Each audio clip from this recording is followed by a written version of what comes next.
Hi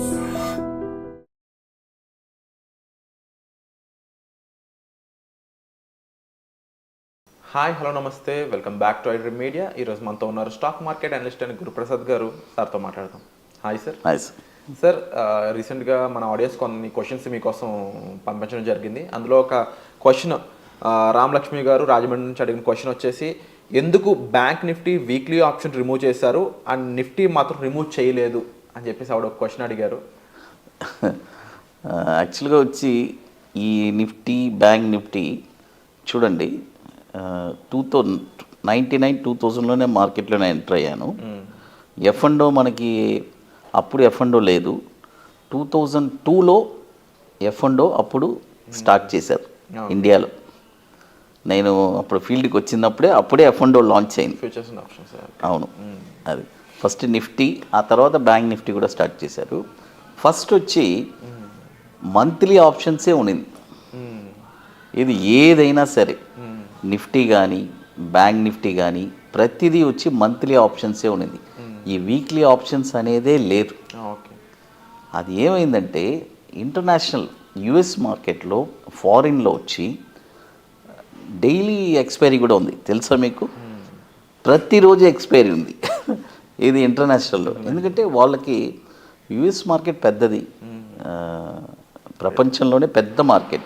కాబట్టి వాళ్ళకి అక్కడ ట్రేడింగ్ చేసేవాళ్ళు కానీ it's huge volumes, daily expiry ఉంటుంది, ప్రతిరోజు ఎక్స్పైరీ ఉంటుంది. ఓకే, ఇది నేను అవును, ప్రతిరోజు ఎక్స్పైరీ ఉంటుంది. అంటే ఆల్రెడీ ఇప్పుడు 15 ఈ రోజు నుంచి చూడండి, కంటిన్యూగా నెక్స్ట్ 30 రోజులకి ఎక్స్పైరీ ఉంటుంది. అప్పుడు ప్రతిరోజు ఎక్స్పైరీ అయ్యే కదా. ఓకే, అది కాబట్టి ఆ సిస్టమ్ని ఇక్కడ ఇంప్లిమెంట్ చేయాలని ట్రై చేశారు. మన సెబీ వచ్చి ట్రై చేసిందే మనోళ్ళు ఏం చేశారంటే ఒక ఆట ఆడుకున్నారు. ఈ వీక్లీ అంటే మంత్లీలో డబ్బులు పోగొట్టడం అనేది ఒక ఎత్తు, నెలకు ఒకసారి డబ్బు పోగొట్టుకుంటే మళ్ళీ అరేంజ్ చేసుకుని వస్తారు. వీక్లీ డబ్బులు పోగొట్టుకుంటే ఎక్కడ ఉంటుంది? అలానే ఆగట్లేదు, మళ్ళీ పెడతా ఉన్నారు.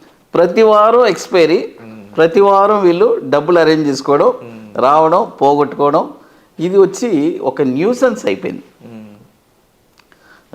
హెవీ లాసెస్ అవుతుంది.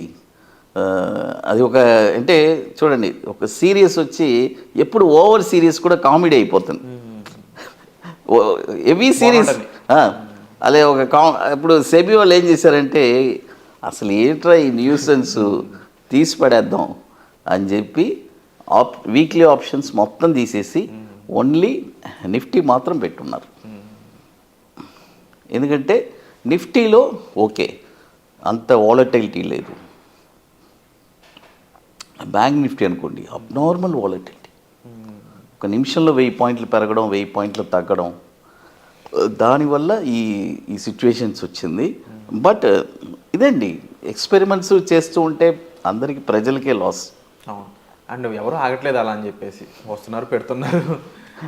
సరే, చెప్పాం కదా, తిరుపతి దర్శనం లాగా మార్కెట్లో వస్తారు, దర్శనం చేసుకుంటారు, వెళ్తారు, వచ్చేవాళ్ళు వస్తున్నారు, వెళ్ళేవాళ్ళు వెళ్తూనే ఉన్నారు.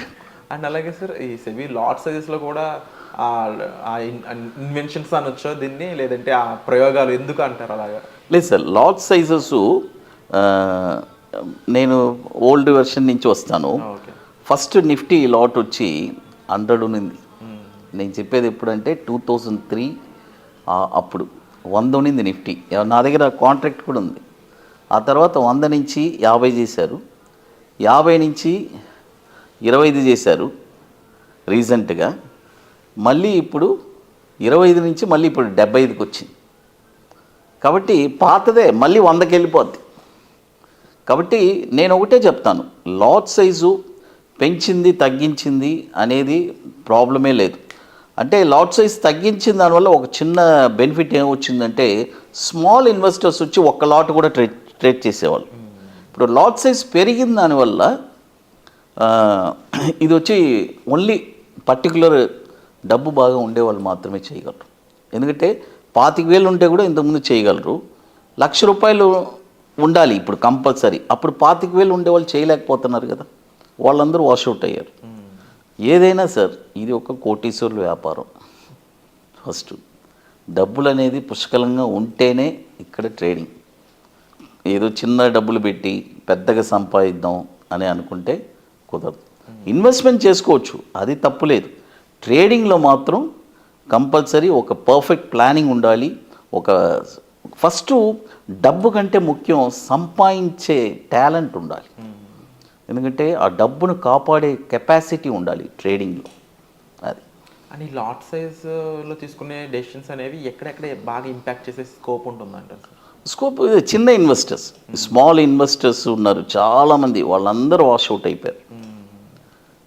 బ్యాంక్ నిఫ్టీ 15 ఉన్నింది, అది కూడా ఇప్పుడు 30 చేశారు.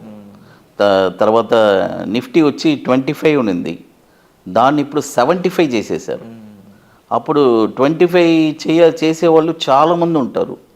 ఆ వాల్యూమ్స్ అన్నీ పోయింది కదా. బట్ ఇది మళ్ళీ రీసైకిల్ వస్తుంది, వాల్యూమ్స్ ఆటోమేటిక్గా మళ్ళీ పెరుగుతుంది. ఇది ఒక ప్రాసెస్, ఇది అంతే. తగ్గియడం, పెంచడం, మళ్ళీ ఏదైనా ఉంటే మళ్ళీ తగ్గిస్తారు. మళ్ళీ ఎవరన్నా బాగా లేదు ఎన్ఎస్సిలో వాల్యూమ్స్ తగ్గిపోయింది అని అంటే మళ్ళీ 50కి తీసుకొస్తారు లాట్ సైజు. అది.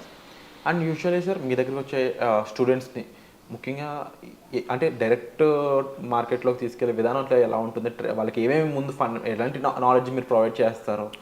ఫస్ట్ మా దగ్గర వచ్చి మేము ప్రతి స్టూడెంట్ మా దగ్గర వచ్చి ఫస్ట్ నేర్చుకునేటప్పుడు వాళ్ళకు వచ్చి ఒక ఓరియంటేషన్ క్లాస్ ఒకటి ఇస్తాను.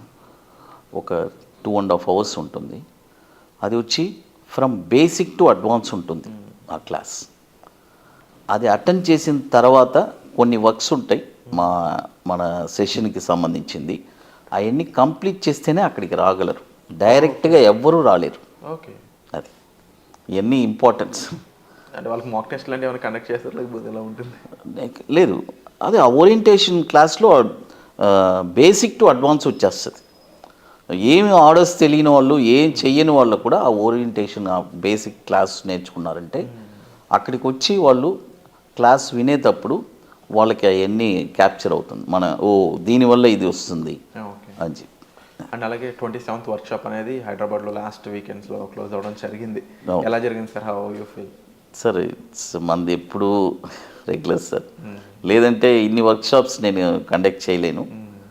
మంది వచ్చి successful strategies sir. It's a proven. అంటే నేను లాస్ అవ్వదు అని అనట్లేదు, మా స్ట్రాటజీస్ లాస్ అయినా అట్ ద ఎండ్ ప్రాఫిట్లో ఉంటాం. Wonderful sir. అండ్ డెఫినెట్లీ అది మన స్ట్రాటజీ. ఇప్పటికే బ్యాంక్ నిఫ్టీలో ఇప్పుడు అట్ ప్రజెంట్ ఈ ఫస్ట్ బ్యాచ్ స్టూడెంట్స్ వాళ్ళు దాదాపు ఇప్పుడు 6 lakhs ప్రాఫిట్ చేస్తున్నారు. అంటే వాళ్ళ ఇన్వెస్ట్మెంట్ ఒక 3 lakhs ఉన్నింది అప్పుడు, ఇప్పుడు అది 9 lakhs అయ్యింది. Wonderful sir. అండ్ చెన్నైలో నెక్స్ట్ 28th వర్క్షాప్ ఉండబోతుందని తెలిసింది. అండ్ తప్పకుండా దానికి సంబంధించిన ఇన్ఫర్మేషన్ కూడా మీరు డిస్ప్లే అవుతున్న నెంబర్స్ కాల్ చేసి సార్ ద్వారా తెలుసుకోవచ్చు. సో వచ్చే ఎపిసోడ్లో మళ్ళీ కలుద్దాం. Thank you so much. Thank you sir.